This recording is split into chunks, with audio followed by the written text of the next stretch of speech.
Very warm welcome. Good morning from Cambridge Inner Space. Lovely to have everyone with us today. And be great to hear where you're connecting from, if you would like to write in the chat. This is at the end of an initiative in the UK or maybe Europe also, the Mental Health Awareness Week. And we thought we would take this subject. It is a positive subject. Morning from London. I also see we have a Spanish group with us, and China, Hong Kong, and Norfolk, great, Amsterdam. So we are here to discuss this subject. Session is interactive, so we welcome your comments, your sharings, your questions. From surviving to thriving, unlocking your potential for mental well-being. So possibly all of us here are okay with surviving at the physical level, or very fortunate in that sense. I imagine pretty much all of us on the call, but the surviving in terms of the feelings, mental health, that is something that is becoming increasingly prevalent, challenges from modern life. And so we would like to take this subject today, and with us we have, I think Konstantina will be joining very soon. But she has a background, chartered counselling psychologist, originally from Greece, and has been a student of Raj Yoga for more than 3 years, based in Bristol. We also have Dr. Prashant Kakade, based in Cambridge, with medical background, but more recently taking subjects connected to integrated health, psyche, behavior. And so we will be inviting in this dialogue. We will start with some thoughts from Prashant, who can maybe set the scene a bit before we continue with the dialogue.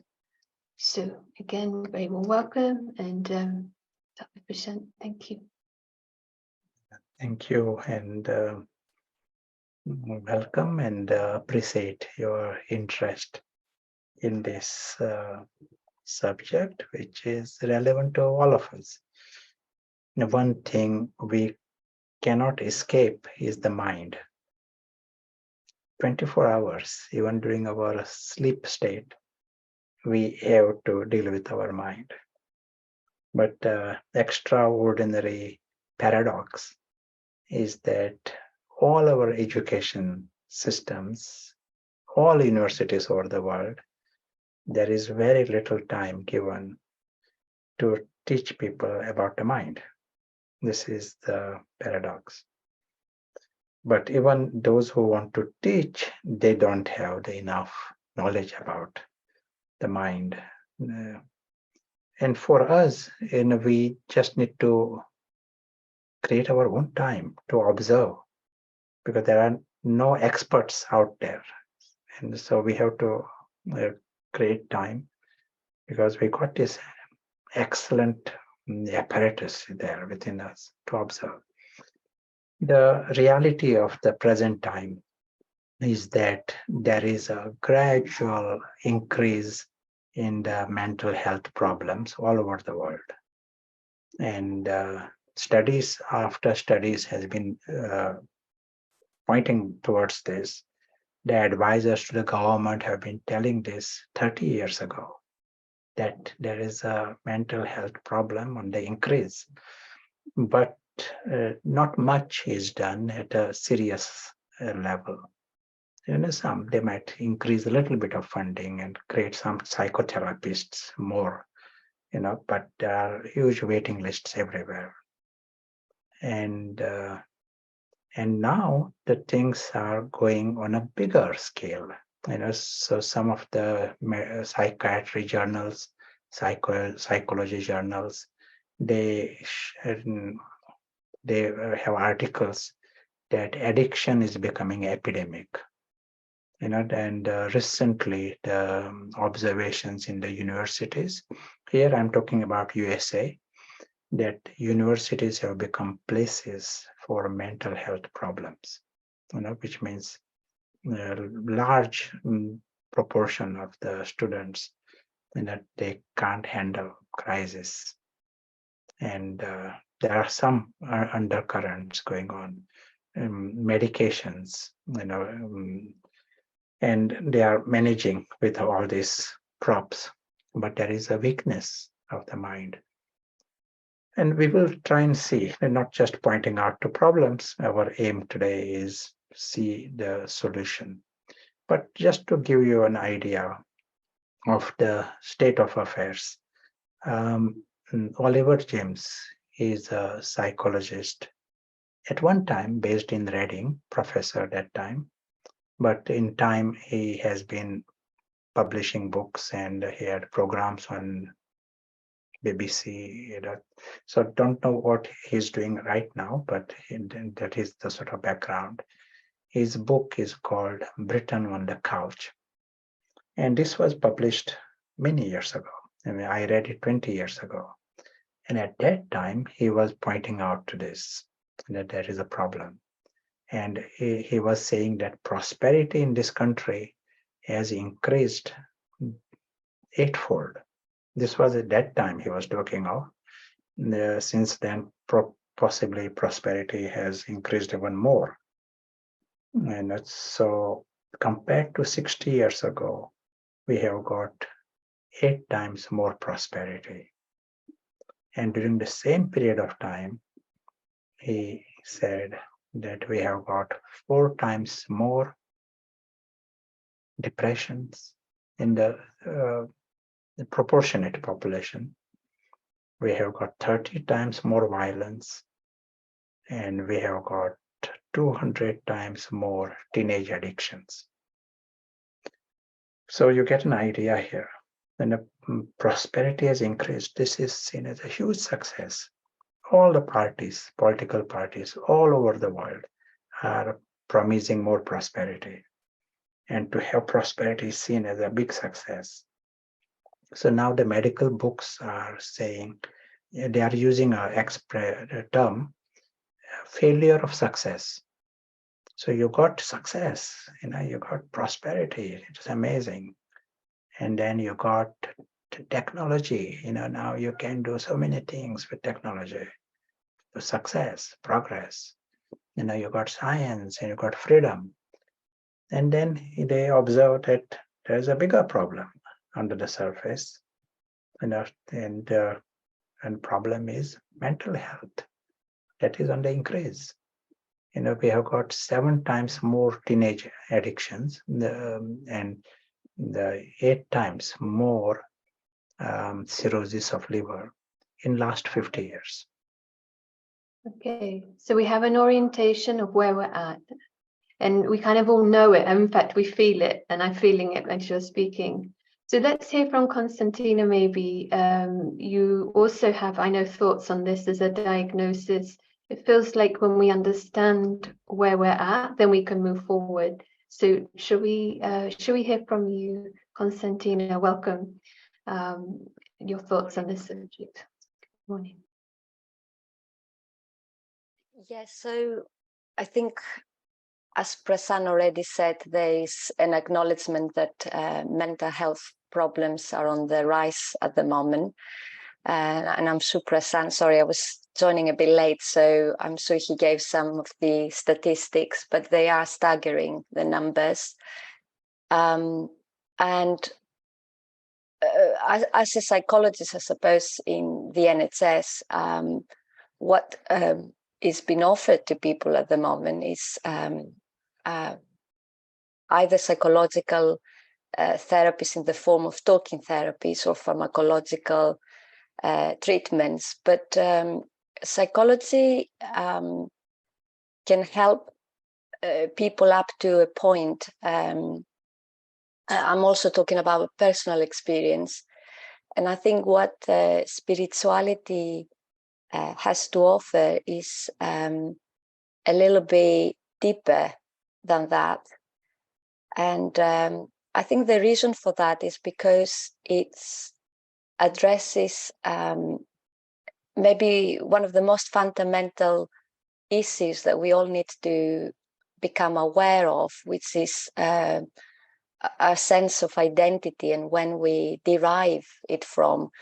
So it addresses things, spirituality, I think, a bit more deeply, because it acknowledges that there is more to the human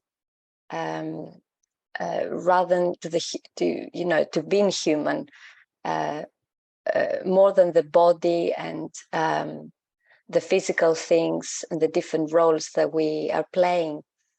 And I think that's quite an important point, because that acknowledgement of our true identity can maybe create a better understanding of what creates psychological problems and how we can resolve them. And on that note, I think what Carl Jung has said, that the fundamental problems cannot be solved, but they have to be outgrown, is very relevant, because it points to the possibility that what is required here is a shift in consciousness, if you like. It's a shift in getting a deeper understanding of our true or deeper identity. And then once that shift of consciousness or understanding or perspective, if you like, happens, then we have a different context within which we understand mental health, but also we've got more better ways of dealing with it.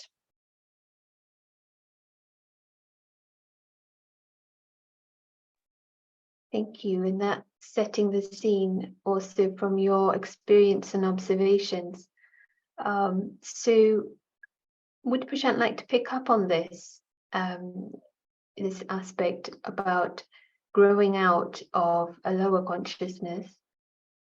What would you like to assume from that? Yeah, sure. That I like this example or story of an eagle who thinks it is a chicken. There are many stories of similar kind, and trying to become a good chicken, but truly there is an eagle there. This is our story, that all are eagles. Our starting position is very high, and as time has progressed, for whatever reason, we think we are chicken, and trying to address situations at that level. And at that level, there are problems. Chicken, you are at a different level altogether, and there are predators there, and there are problems. So in this lower consciousness that we have created in ourselves, and there are constant subconscious insecurities, and we solve them by creating more bondages. And in other words, we are not just at a lower consciousness, we are going even further down. This is the direction of the human consciousness. Nothing suddenly goes up by itself. Water will not just go up naturally. There is some power required, something external intervention required to take it up. So also here, if we are to bring about this shift of consciousness, what Konstantina was referring to, and it will be nice to hear from Konstantina also, then there is some attention is required here. You want to realize that what appears to be normal completely is not normal. It is lower, not many would even have come to that conclusion. They might think we are highly civilized at the moment, and we are so good, this may be our understanding. But seen from the spiritual position, in other words, seen from the bigger position, you realize that we are going backwards and that intervention is required. Maybe we'll hear from Konstantina more on this. Yeah, I suppose if we confused, let's say, about our true identity, inevitable we start looking for who we are, or we have to find a sense of identity. So we were talking about how there's so much prosperity, and it seems like we've got so much, there's so much progress in terms of technology and wealth, if you like. But not knowing my true essence means that I'm trying to derive a sense of self from fleeting things. So there is a kind of a sense that I've been born as nobody and I have to become somebody through maybe the different roles I play, or the possessions I've got, or qualifications, or relationships I developed. And what happens then is I start identifying with these things, or if you like, I start developing attachments on these things. And I start believing that this is who am I.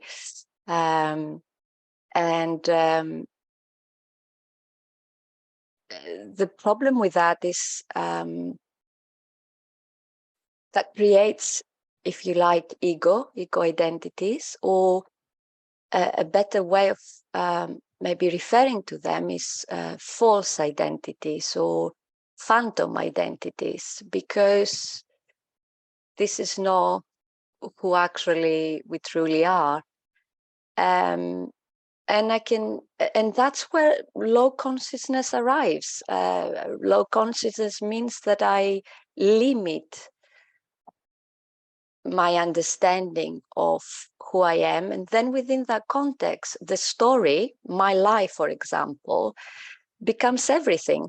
Because when that life or whatever relates to that life goes, that's the end of the self. And we can move a little bit more, maybe how that creates psychological difficulties, that I suppose, let's say, lack of understanding. In spiritual sense, we call it fall of consciousness, because it is a big fall. It's a big misconception in some ways. But I don't know whether Prasanna wants to add anything on that before maybe I move to how that is linked with psychological difficulties. Yeah, sure. I was traveling in some years ago in Germany, a train, and some children with the mother sitting in the same part of the carriage, and one child is crying. It's just not in a big way, but just unhappy, crying. And what it is repeating, mine, something mine, that is the word this child is repeating again and again. And mother spoke something in the ear of the child, and the child stopped crying. So later on, I asked her what exactly happened, why he was crying. And all that happened was some orange juice in some carton, small. It was in his bag. Mother placed it in his bag, some 2 cartons. And one was given to him, one was given to his brother. But just because it was in his bag, it already became mine. And he felt he lost it, just because it is given to his brother, and unhappy. And what I'm observing it in me and in everyone, it doesn't take long to put a label mine. It doesn't take long, children or adults, to claim things. Just because it is associated with me, I start claiming it. Even though I may be very, very clear, it is not, I didn't bring anything with me. You mentioned just now, we start with nothing, but we want to prove and claim, and we all got this somehow,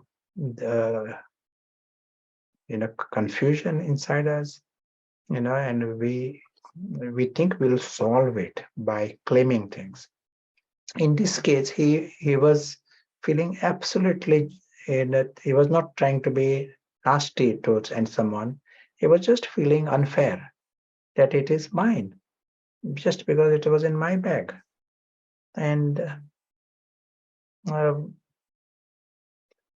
so we have to ask this, what we are claiming.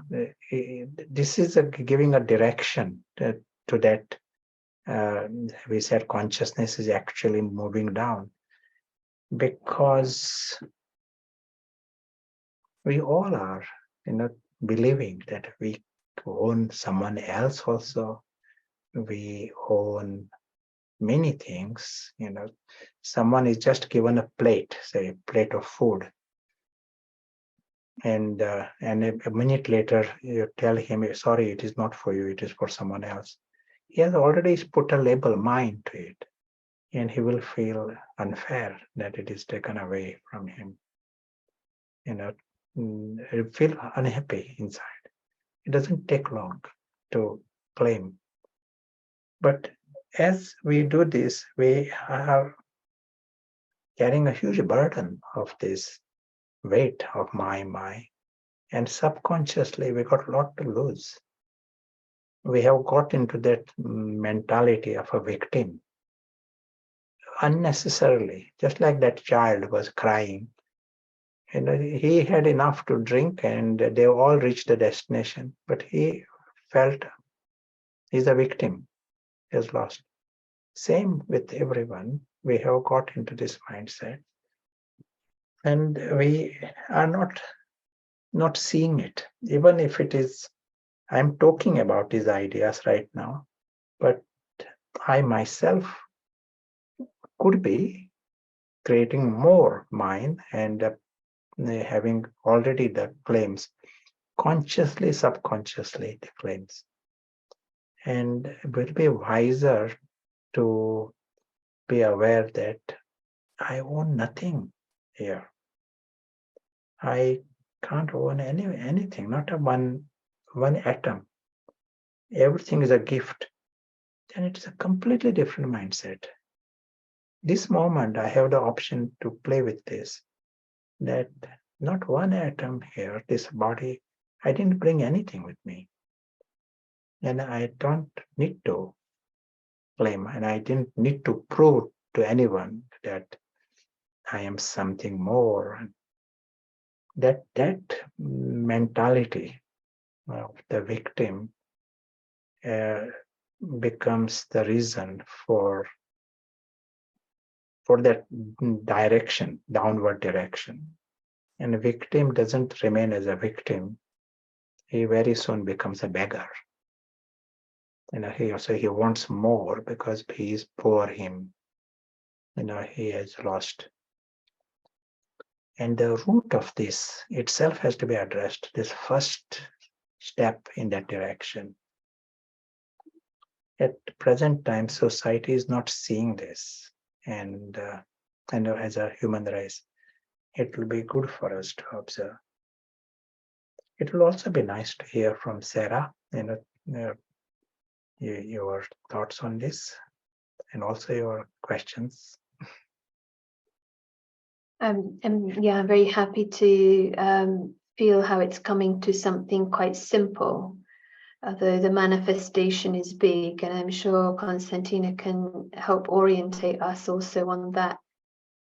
But you brought a word victim, so that also has lots of complicated feelings, the fear, anxiety, etc., feeling one can lose. But the fact that there is a root is somehow very very precious, because we're not trying to firefight with the different symptoms, and actually that is very empowering. And then Prashant gave the context that we're not seeing it currently, so there isn't really a model in the ordinary upbringing that we have had, regardless of where we're brought up. I think this is not prevalent. So would be nice, and Konstantina brought this very early on, that we have this acknowledgement. We need to acknowledge the true identity. Almost feels like, to know what is wrong, we need to know what is right. So there are no questions, but I think it'd be nice to see how Konstantina would like to further this, and perhaps to add at this stage. Yeah, I think it's worth pointing how maybe the current state of our consciousness, let's say, or a way of perception feels the norm. And that's part of the problem, that sense of ownership over things, what Prasanna was saying, how quickly we start claiming things as ours. It's such a norm thing, and when I suppose we develop, because it illustrates how quickly that can happen, how many of these false identities, ego identities, if you like, we all get a sense of self from, but also how maybe we don't see that as the problem, because as long as that feels the norm, it can't be seen as a problem. However, it is for us the fundamental problem, because the nature of these identities, if you like, once I start identifying with things, that they're fleeting, they're based on something that is temporary and out of my control.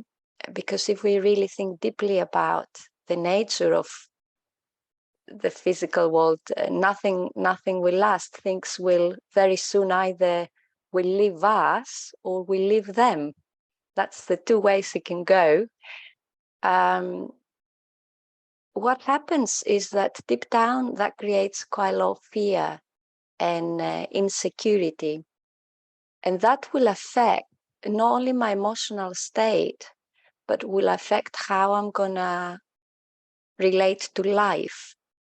So when I live in fear, because then I feel like I can't control things, or things can go at any time. And if things can go at any time and I derive my identity from them, that's extremely painful for people. What that means is that I'm in a constant state of stress. So I'm constantly either try to hold on to things, or I'm trying to, if they go, I'm chasing after things to get new sense of identity. Also, in terms of mental health problems, just as supposed to put that a bit into context, in UK at the moment, the most common mental difficulties is mixed anxiety and depression. And if we think a little bit about what anxiety is uncontrollable worry. So what people find themselves worrying, and it's very future orientating thinking, and it stems, we say, from intolerance of uncertainty.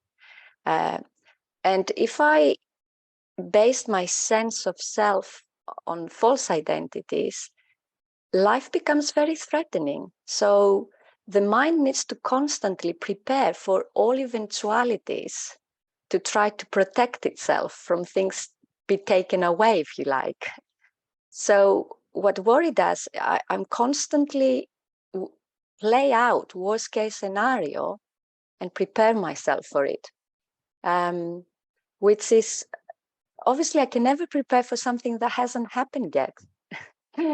So we see why it becomes very uncontrollable, and people, preoccupied with things in their mind.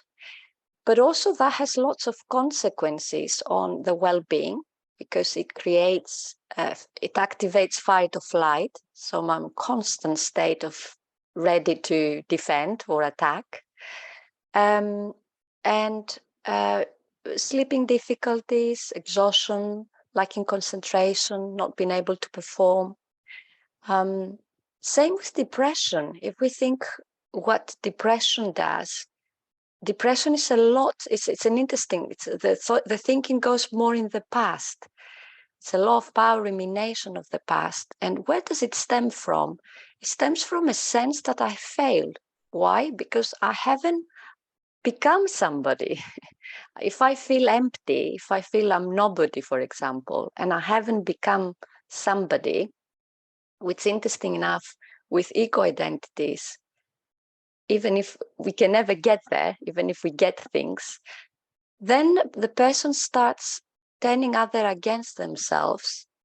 So depression, other ways, it can be a repressed anger, we say, towards self. Because I'm preoccupied with what has happened that shouldn't have happened, maybe, or what should have happened that didn't happen. So again, the mind is completely absorbed in the story, as we say. Or I get very angry with other people. So there's a lot of resentment. It affects my relationships because, again, either I blame other people for what I haven't got, or I envy other people who've got what I haven't got. Issues of low self-esteem also related to that, because this ego identities means that feel that I'm never enough, if you like. So I have to become somebody again. So ego normally will try to be superior, if you like. So that's, Prasanna was talking about the beggar symptom. So I'm constantly chasing to become somebody, to get a better sense of self-esteem. And if I don't manage to find something I'm good at, it's very interesting that I can actually build an identity on being less. But that's still a false identity. So I'm going into the victim or the self-pity. Yeah, we used to ego as being overinflated, but it can also be the under. Now, I think we are understanding it. I know in the philosophy it said it's a game of intellectual understanding, and so this should help us to lift.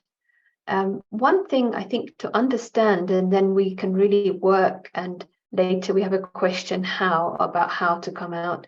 But one question: how does one do a job, or perform a role as a parent, without a sense of oneself as that worker or as that parent? Because the discussion has been leading to the true I and the false I, but we still have to play our roles. So we're not saying to move away from anything. So don't know if either of you would like to pick that up. What does it mean practically? I'm happy to answer, but maybe Prasanna will go first, and then I can add some things. Yeah, sure. From what Konstantina described, and it appears that whole world, each and everyone is spending their time getting trapped in this story more and more and more. Something that is completely not in their control, something that is not them, and then suffering because of that. So this is not just a occasional mistake that is happening in the lives of people there. And here, that education, just we said starts with a very minor confusion. A minor, you're just claiming something, maybe by small confusion, and maybe everyone else is supporting it, telling that yes, that is yours, but you are getting caught in the story. And then we have created a big web, collective web for this human society. And we need the education, and starting with ourselves. We need to know it is radical. What the question is from Sarah, which means we are seeing that temporary story, and there is a reality behind the story. So you are not approaching this story straight with the mindset of a beggar, or a victim, but you are approaching this story totally as a guest. And you are a guest here, you are a traveler here, you are a trustee here, you are a detached observer here. These are safe positions. At a very practical level, we can play with these for a 1 minute at a time. Old habits are very, very deep. And even though someone wants to play these two roles, and first day, it is not possible because old identity will take over. But that is fine. Let him get used to this idea, new thing, that I am a guest in this whole setting. Not one atom here can belong to me and need to belong to me. I am a trustee. My parent or someone is playing the part of a manager. These are temporary role I am playing in a story. Behind that, there is something else going on. You are exploring this and getting acclimatized to this new perspective altogether, getting the feel of what it means not to be having this subconscious panic all the time of needing more or losing something. There is no need to go into it. Just getting that sense of peace and direction towards the higher consciousness. And then he himself will realize he can play that role better, by role of the mother or role of the father, whatever role he's playing. You will find you don't need that panic to perform that part. You need to be secure. You can do it with happiness, and you are in the loving state in that, you are better. One thing that is observed in this mental health situation with children, there is a problem of the parents. Lots of this situation with students, the cause can be the parents or the ego of the parents, their identities of the parents. And they all love them, they love the children, but when this identity is mixed with it, their parents are seeing how will they be seen in the community if children perform not so well. And it's directly or indirectly, their language and their attitude puts a pressure on the children. So if the parents also realize that identity, me, I'm the mother, they become free from that. They themselves are truly, secure, and know that all this at this level, that is not their basis of self-respect. Story is not the basis of their self-respect. If they get glimpses into this, that will start changing their attitudes. At present, they think that is the only option they got. They are not trying to be bad. They want the best for the children. They don't want children to have a health problem, but they don't know the other option. This one now we will hear from Konstantina. But you have personal experiences with your clients. Yeah, I suppose the question is, how can we play then these roles without becoming attached to them or deriving a sense of ourselves? I think that's what I understood by the question. And I suppose Prasan touched on our role as parents, where I suppose strong attachments can be developed, but we can develop same kind of attachments to jobs that we have. And I was thinking one example could be that I might develop an ego on being a psychologist. So I might start, believing that I was nobody for a while, and all of a sudden I start getting quite a lot of recognition because maybe of a job I do. Does that mean that I have to give up being a psychologist? Does it mean that I'm not a psychologist? No. But the problem, I suppose, arises when I derive my sense of identity through that job, and I don't see that job just as a function. So by the time that, it's the end of the working day and I need to shut the door of the office, I don't carry with me that identity, which means that if somebody doesn't acknowledge me as such, that doesn't then bother me.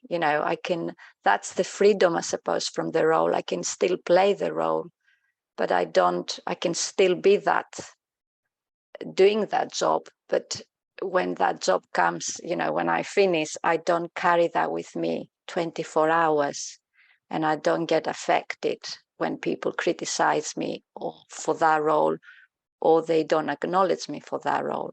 The sense of identity derives from a different place.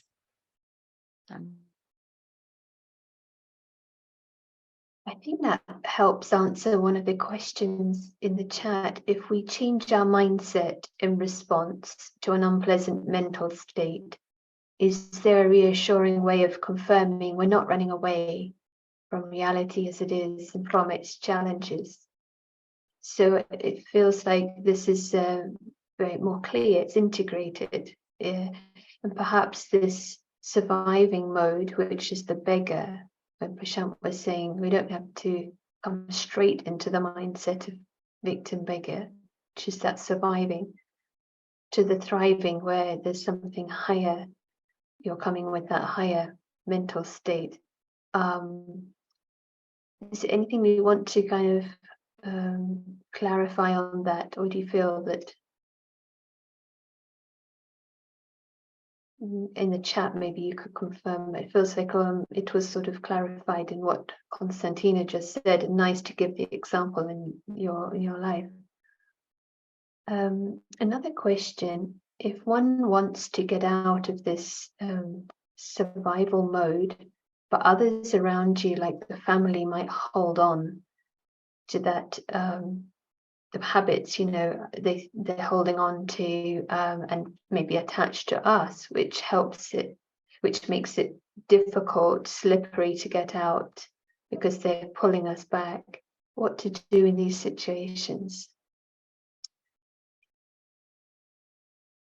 Maybe I can add some thoughts on this.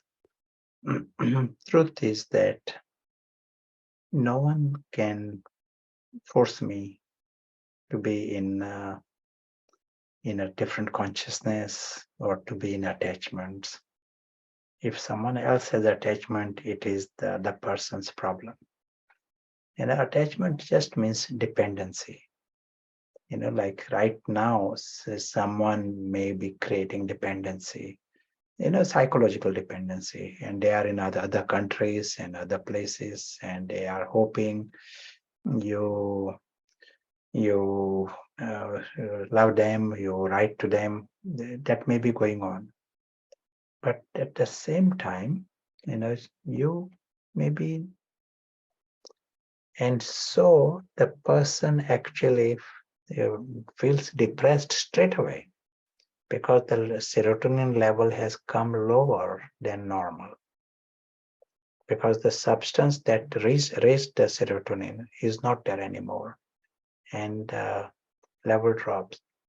That already he's hooked. He wants to go back to that same experience again, just to raise his serotonin internally so that he feels normal. And this goes on until the level becomes lower and lower.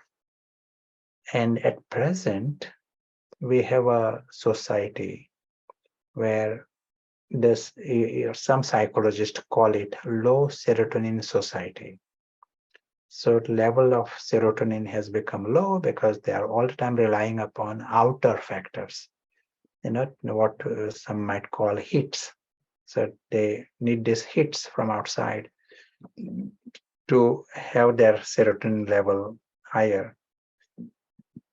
And prosperity, what do you do with prosperity? You buy more chocolates and you have more parties and drink alcohol. And all these actually act like, drugs. At a deep level, there is no difference. They act like drugs because they raise your serotonin, but then you become dependent on them. And you become the one with the low serotonin level. Those with the lower serotonin, they are internally not strong. They cannot handle crisis. They can cry easily. They can be angry more easily. Those with the higher serotonin, they have resilience. Just by reading books on resilience, you won't become stronger internally. We may have to learn how to become free from these external supports we are taking, attachments, and how to discover this source of serotonin that is not based on outer factors. Just bringing this one aspect, in the equation. Yeah, thank you, because seeing it at that level, it's very graspable that it's just, any imbalance in the body, if you're not producing it within, getting dependent on something else. I don't know if Konstantina has any response. There is the question that came earlier I can ask, but at this point, if there's anything you'd like to add.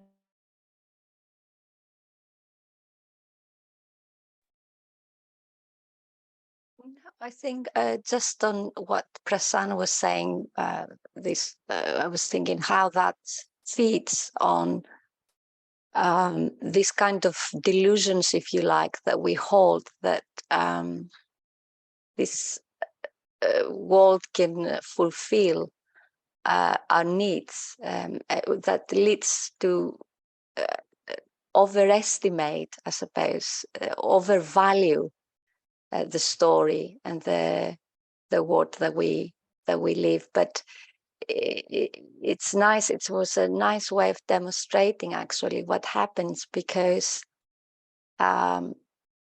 it keeps you in a constant state of chasing things, and maybe it changes your perspective, I suppose, of life, because you keep feeling that at some point in the future, if you keep doing things, if you keep, I suppose, accumulating things or whatever it is, all these sensory experiences, you get to that point of fulfillment, but actually you never reach it. You only reach the same place where you started from, which is that empty place. But this time it even hits you harder, I think, because you've tried something that hasn't worked. So it constantly feels like a losing battle. So it kind of reinforced that belief that you know, you don't know how to feel that emptiness. And just reflect a little bit something that comes to my practice a lot, that lots of people come sometimes to therapy and they can't understand what's wrong with them, because on paper they have it all, literally. They tick all the boxes of what, however, our society requires us to have, but they can't shake that feeling that something fundamental is missing. And they don't know where to look for it, because on paper, everything is ticked. So, yeah. I think there is a phenomena, and from my own experience, it was when things had become sort of stable, the things that I thought I needed for a happy life, had sort of some level achieved, but showed more clearly that there was still this anxiety of missing. So it's good to be aware of, because it's not that we have to get to a sort of some kind of equilibrium within our roles before this self-actualization, which is often a belief that we're given through different models, that, you know, somehow I need to get to a plateau, and then it feels like it is a breath for the spirit to experience inherent fullness, not dependent on the outer world. And that message seems very important, just like we don't stop breathing, even though we may need to get a job, we can in parallel. So I think, yeah, I find that very helpful. There was a question, we've almost, well, kind of come to time, but maybe if there's a couple of questions. This one maybe for Konstantina, connected to the aspect you brought about depression, usually connected to the past, feeling, I don't remember the word, but it was that perhaps regret aspect. But if one wants to let go of the past, but other family members are holding you back, any thoughts how to manage that?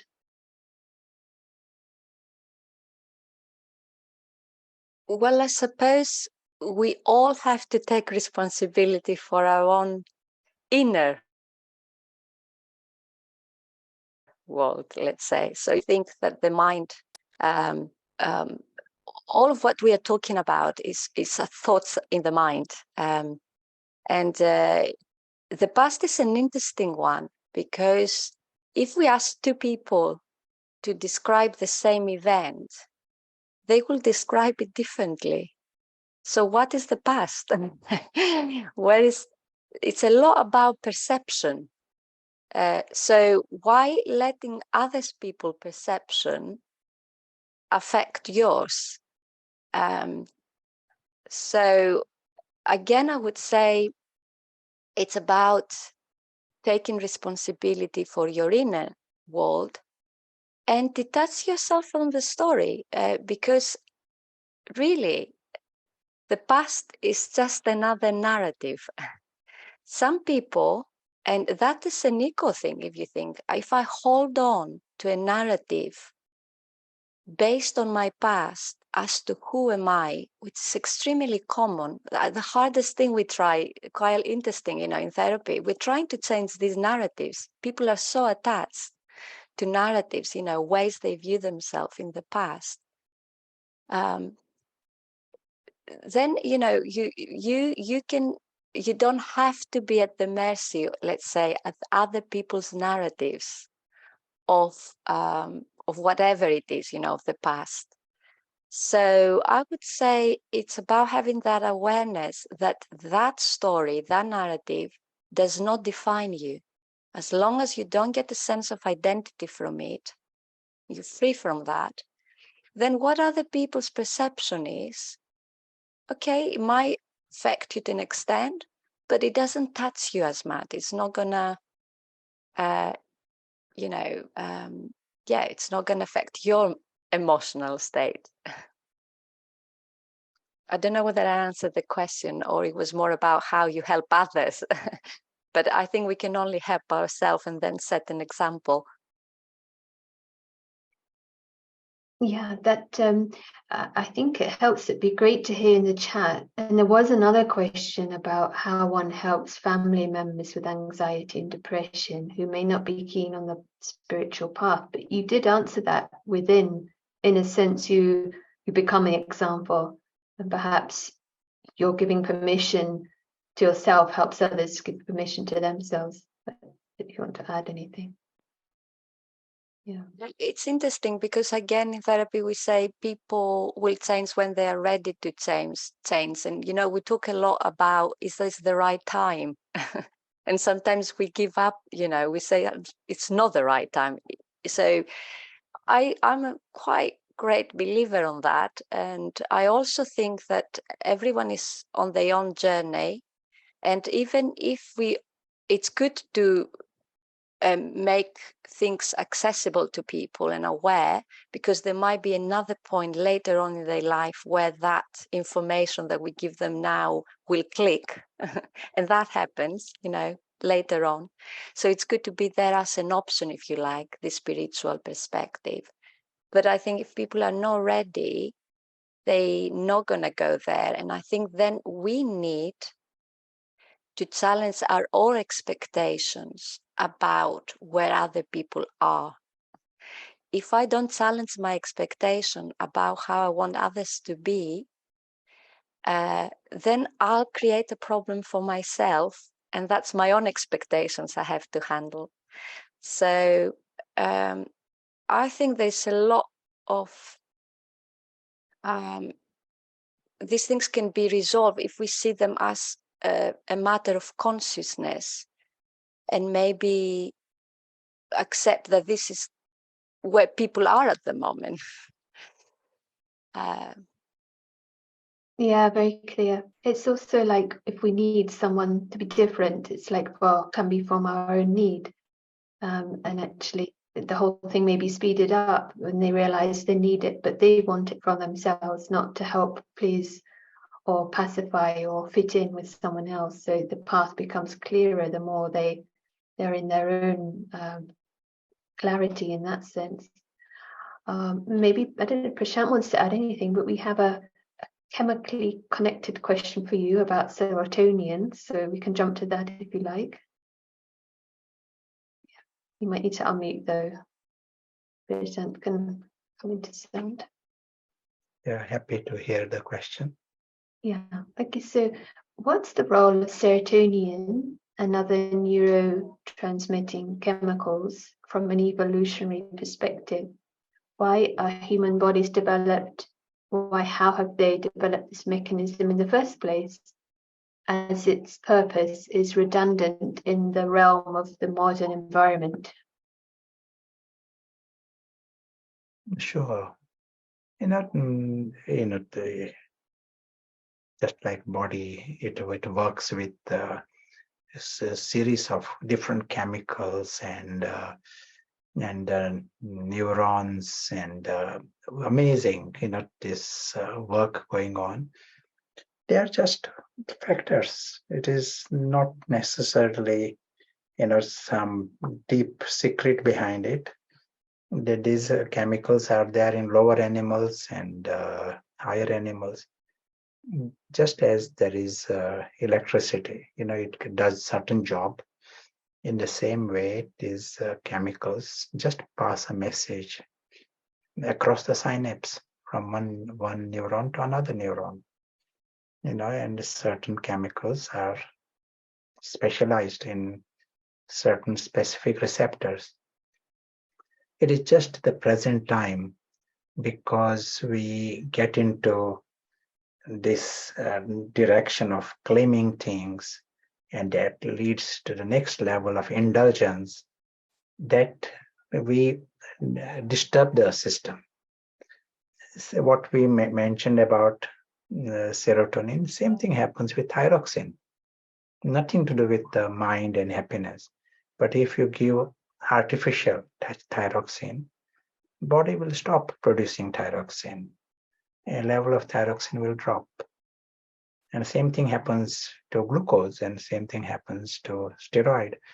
If you artificially raise someone's level of anything in our chemistry, body stops producing. So this is like a present story of human race. We have become more indulgent for whatever reason. Just taking example of music. 100 years ago, 200 years ago, you have to sing to listen to music. There were no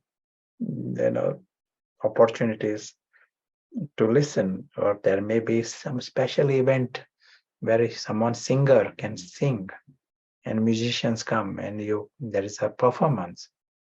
Now you sometimes see, I will give you one scenario in one train in this country.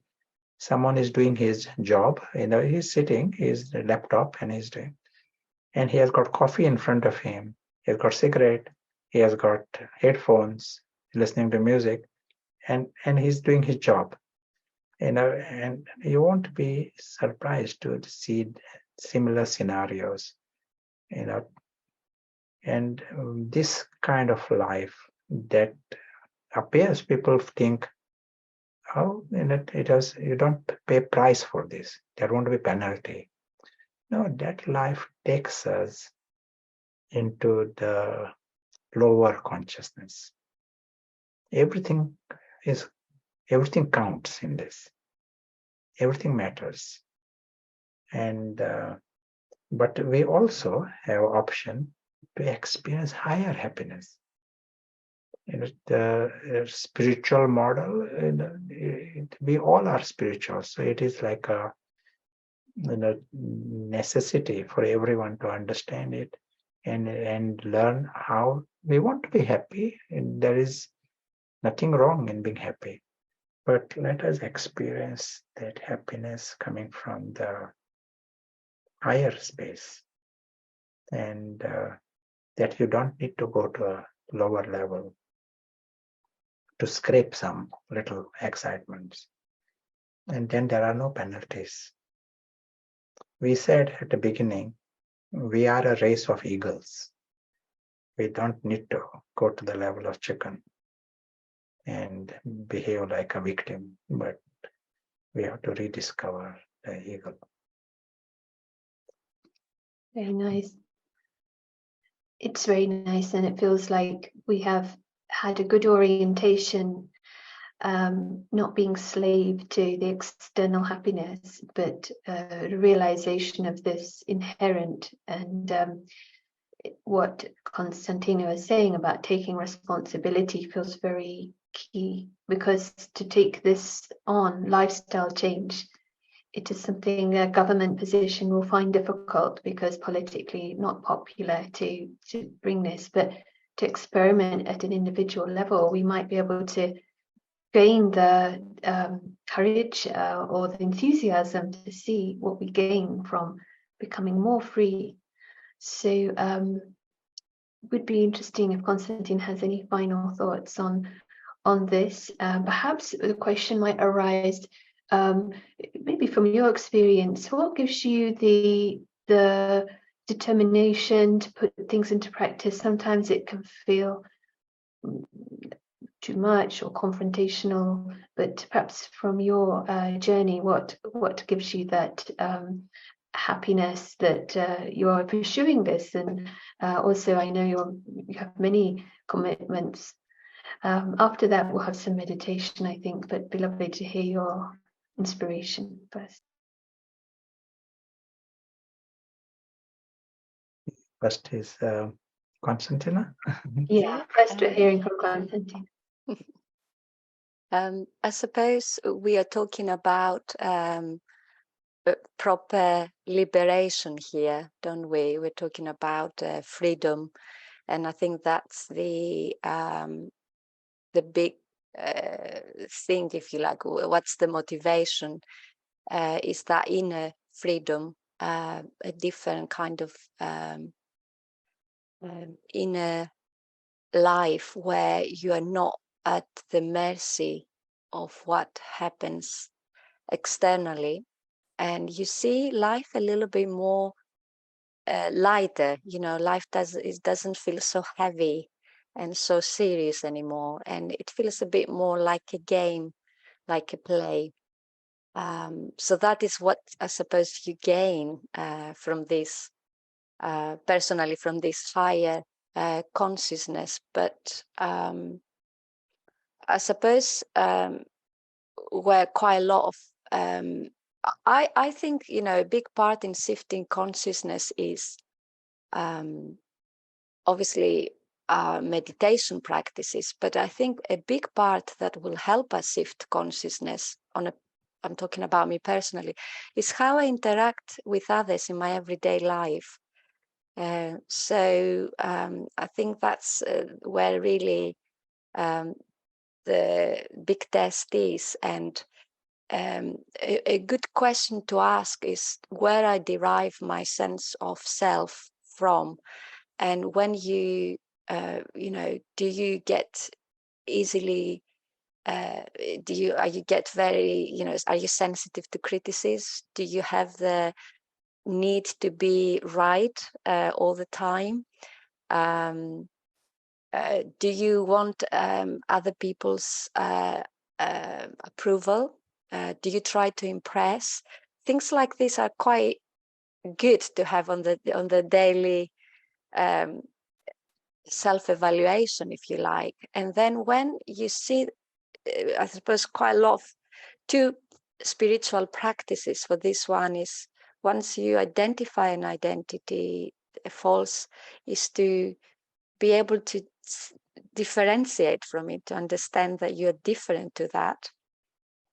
And another one is to really consciously try to dissolve ego identities as you go through everyday life, by noticing these ways, and see, you know, life as a game, because all these things that we've got, you know, whatever it is, qualifications, knowledge, body, it's good to enjoy them, but it's good to, a bit like a football player, you know, that's its gear when he plays a game, but that's not his gear. I suppose is the trainers and the training that he's got and the ability, but he doesn't identify with that. In the same way, we enjoy what we have as long as we stay with the function rather than identifying with that. So, sorry, it was a long answer, but I was trying to, yeah. It's good because it's the enthusiasm also is coming from learning, isn't it? So the everyday life, it's like life is free workshop when you're seeing it like this. The game is also you're accumulating, and there's always light happiness when you're accumulating something.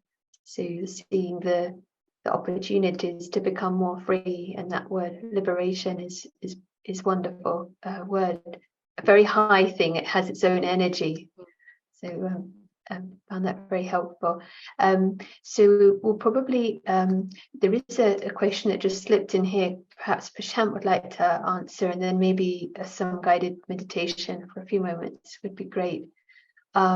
Is spiritual happiness just an alternative way of rebalancing neurochemicals in our bodies, or is there more to it than that? You know, the chemicals is a reflection. That what is really happening is there is a huge prize right in front of everyone. A chicken who is spending life as a victim and a beggar to become free from that, and discover immortality, discover life of joy and love, and will never be never a beggar, and never a victim, and beyond harm. All of these things. There's a lot more to discover, explore. It's a huge thing. At a chemical level, you just see the small expression of that, what is happening. But in the chemical, or even if you do some MRI, or you will see some percentage of that. But big things can be experienced by the individual at a subjective level. I'm happy to come to some let us create collective experience of it. Is that what you're meaning? Yes, thank you. I think that is very helpful, that it is a reflection, but what we are, what we can experience is a lot more. So thank you. So just want to maybe take this opportunity to thank everyone for coming, and also for managing the technical difficulties.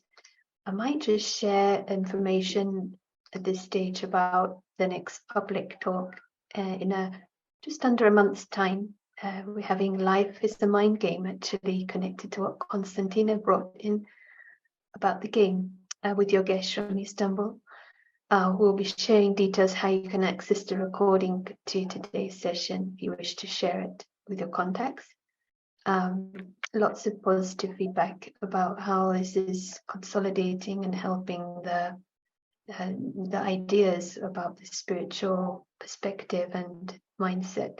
So thanks so much for that. And Prashant, if you'd like to share some reflections to really catch the experience. So, and thank you to translators for running alongside our speakers. So big thanks to you. So over to you, Prashant. So right now, we experiment with the spiritual side. This is a game of a second. And with this spiritual side, you can see very clearly you are free from that childish attitudes. Something that is temporary, you see it as temporary. And something that is fictional, you see it as fictional.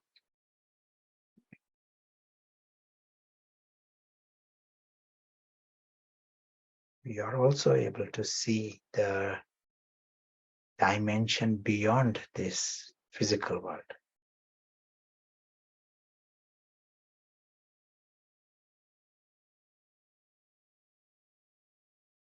And this dimension is the region of light,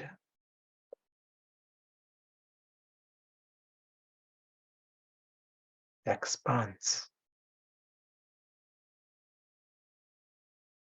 The image of a sky.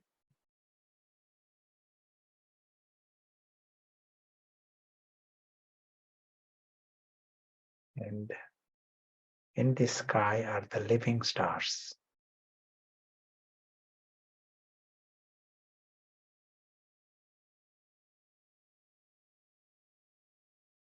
With this side, we can see clearly the true family. They all belong to this supreme sky.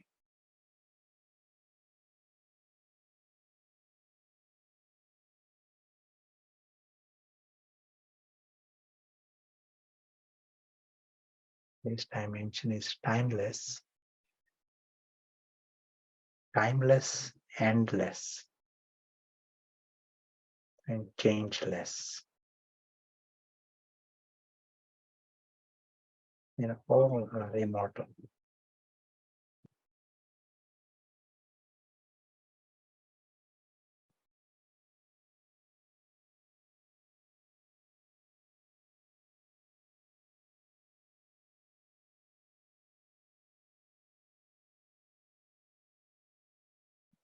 Environment, just being in this dimension helps the true self to become conscious.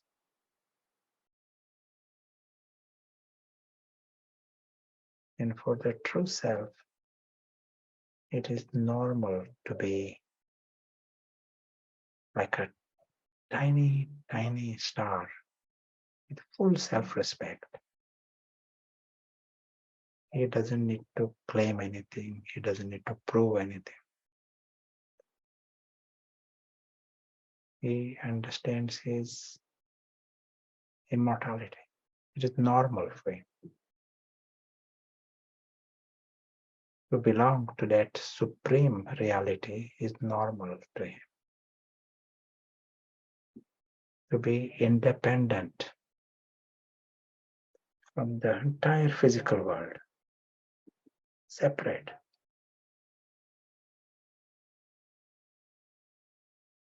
It appears normal to him.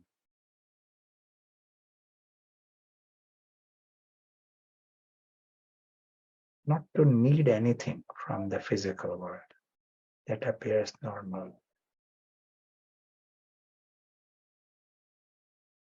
To be happy and content appears normal.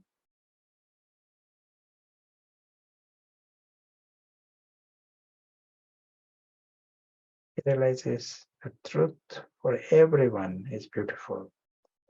All are very lucky.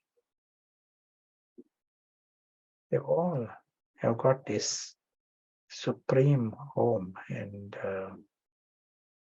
great family. Their life is of joy and love. Everyone is lucky.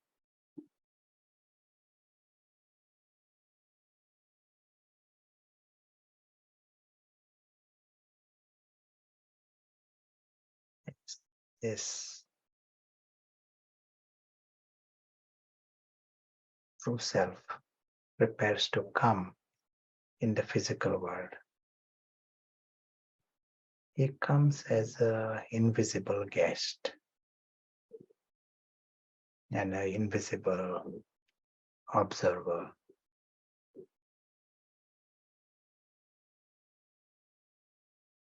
He remains the observer. He remains a trustee.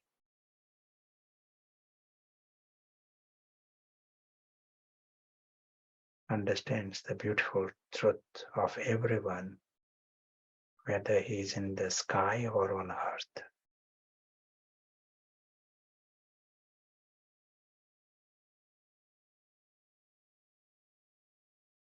Thank you.